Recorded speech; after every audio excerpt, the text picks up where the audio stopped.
People have called me a hero, a killer, a saint, and a psychopath. I mean, you can use all three in the same sentence. Hero, killer, saint. Maybe you think an army, prancing around the desert, trying to save his country from towelettes or whatever. I don't know, Nick. I give a toss about my country, and I sure as hell don't want to die for it. I'm not a cop, or a bodyguard, or anyone else where you might use the words hero and killer together. My name is Mark Theo Carter, and up until recently I lived a completely unremarkable life. Last 5 years, hardly worked a day, lived mostly off welfare. I'm not a stupid person, but I'll be the first to admit I'm inherently lazy. If someone wants to go and give me something, I'm not going to get in their way. The only thing you might find interesting about my last 5 years is that I killed 16 people. I only got convicted for 4 of them, but it's more than enough for a life sentence. Did the first one not long after I quit my job. My latest de facto relationship had just broken down and, well, I was going through some shit. I mean, killing someone wasn't exactly on my things to do list, but the right situation pops up, you never know what might happen. It was late at night on a Wednesday. There I was walking through Hyde Park when I come across what appears to be a couple of teenagers having a root. I mean, not many people go to dark areas around there, but I always walk in a direct line to where I want to go. And as I get closer, I notice the guy's got his hand clamped over the girl's mouth, right? And there's something glinting in the lamplight. The guy sees me, and he freaks a bit, holding what I can now see is a knife at her throat. Fuck off or I'll cut the bitch! What a charmer, eh? I keep walking towards him.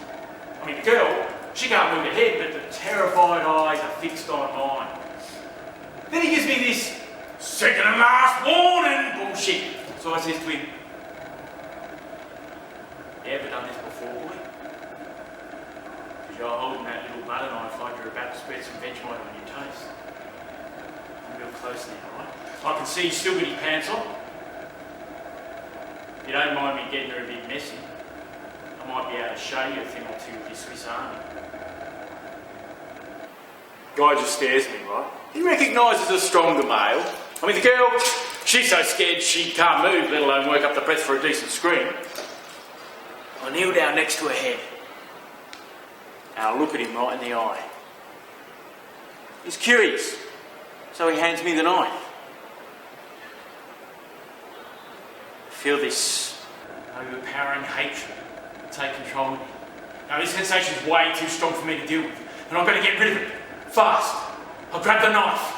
And it's over in a second.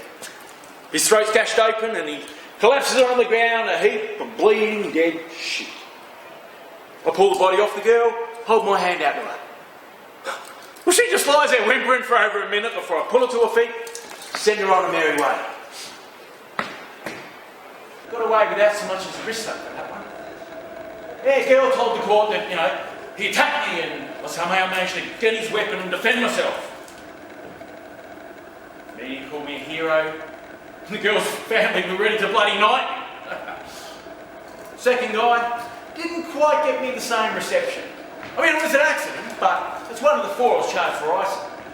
See, I was helping my brother load electronics into his store at 3 a.m. Drove off when I was done and had to go back though because I forgot my wallet. Now there's this guy in there stuffing cameras into a garbage bag. Oi, I say! And he turns around to find my fist breaking his nose. Now, I thought he'd be over in a couple of seconds, but this guy was tough. He hit me right back and we ended up on the floor. Little bit of this, little bit of that. I managed to roll on top of him, grab a fistful of his Fabio fucking hair, which made it nice and easy for me to smash his head into the ground. It was years before they pinned it on me. Maybe if I hadn't done him, I might not have got life. Before the trial, the shrieks all agreed I was a psychopath. I mean, not many people have the first clue what this is. I only see movies with complete crazies killing people at random or making skin suits or whatever. That's not what a psycho is. Quite simply, we're people who don't feel guilt, remorse or empathy. I mean, that's the main distinction between me and you. It's not that we're naturally wired to kill or that we enjoy it or seek it out. It's just that we don't feel anything when it happens.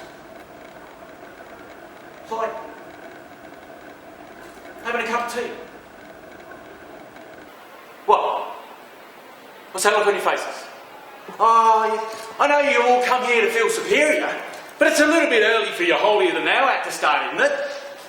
I mean, I was the same until I was 28. Didn't hardly hurt a fly. It was a rapist set me off. It was only after him I killed people. In my early 20s, I actually worked for a charity helping the poor. And I volunteered one night a week at an animal shelter, and I was a lifeguard. I didn't feel anything for any of these causes, but, you know, your emotions and your intellect are very separate things.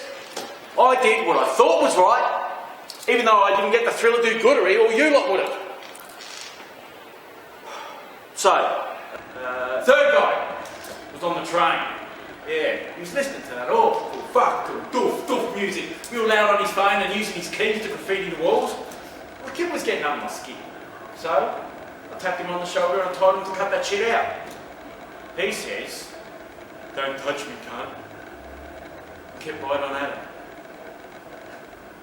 I don't like being called names. So I took his keys and I put them out the nearest window. He took a swipe at my face. Next thing you know, I've choked the little dick to death. 4, 5, 6, all in similar fashion, you know, young fuck-up types doing something antisocial in my face. They didn't like it when I told them to stop it. It's pretty easy to finish what they started. Had one guy blow smoke in my face and then put his cigarette out on my arm after I told him off for it. I actually enjoyed icing it. Oh, I know what you're thinking. Yeah, this is where the line's no longer blurry, yeah?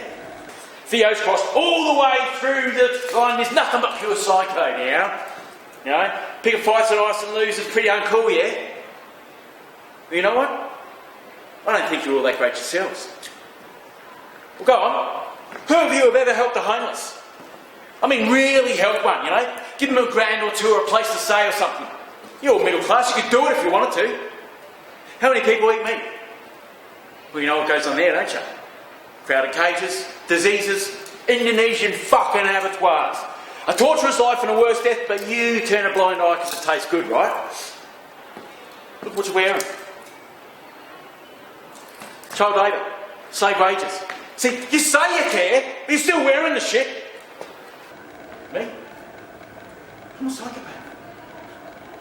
I have a physiological reason not to give a shit about the aforementioned inhumanities we're all a part of. Don't you kind of reckon that makes you worse than me?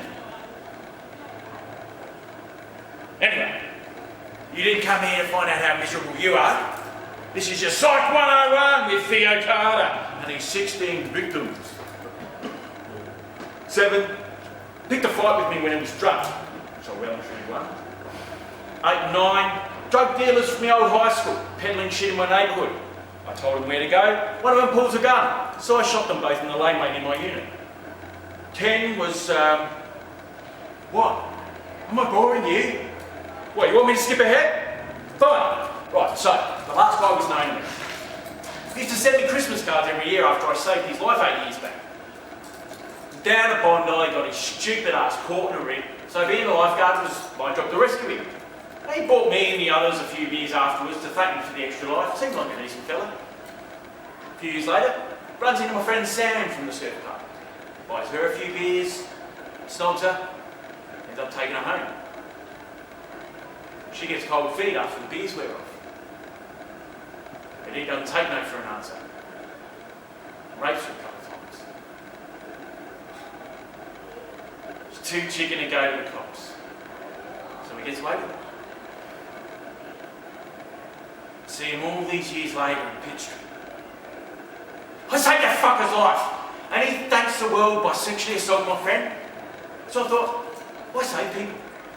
If this prick had died, he wouldn't have been around at Diddle Stand.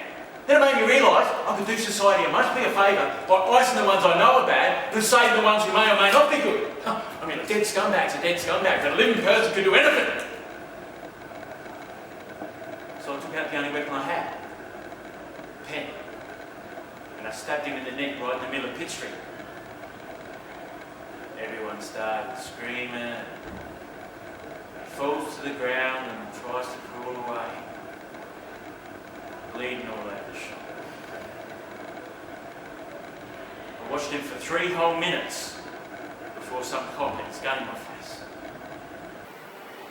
Next thing you know, I'm in a slammer with a life sentence. Anyway, that's my story. Make of it what you will, and judge me as you see fit. God knows I'm judging you hypocritical shitbags. Theo Carter. Hero. Killer.